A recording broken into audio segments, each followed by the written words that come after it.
বাংলাদেশে গ্রীষ্মের শুরু হয় এপ্রিলে। এ সময় সূর্যের তেজ যেমন বাড়ে, বৃষ্টিপাতও হয় কম।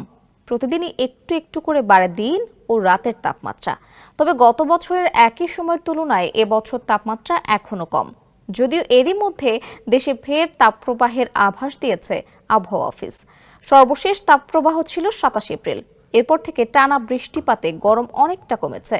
কিন্তু আবহাওয়াবিদ ওমর ফারুক বলছেন, বৃহস্পতিবার থেকে দেশের দক্ষিণ পশ্চিমাঞ্চলে তাপপ্রবাহ বয়ে যেতে পারে। এরপর এটি ধীরে ধীরে অন্যান্য অঞ্চলে ছড়াতে পারে। এ সময় বিভিন্ন স্থানে হালকা বৃষ্টিও হতে পারে।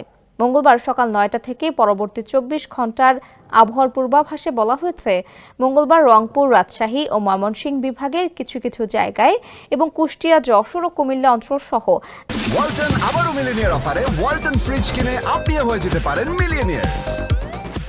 ঢাকা ও সিলেট বিভাগের দু এক জায়গায় অস্থায়ীভাবে দমকা হাওয়া সহ বিদ্যুৎ চমকানো, বৃষ্টি অথবা বজ্রসহ বৃষ্টি হতে পারে। এছাড়া দেশে অন্যত্র অস্থায়ীভাবে আংশিক মেঘলা আকাশ সহ আবহাওয়া প্রধানত শুষ্ক থাকতে পারে।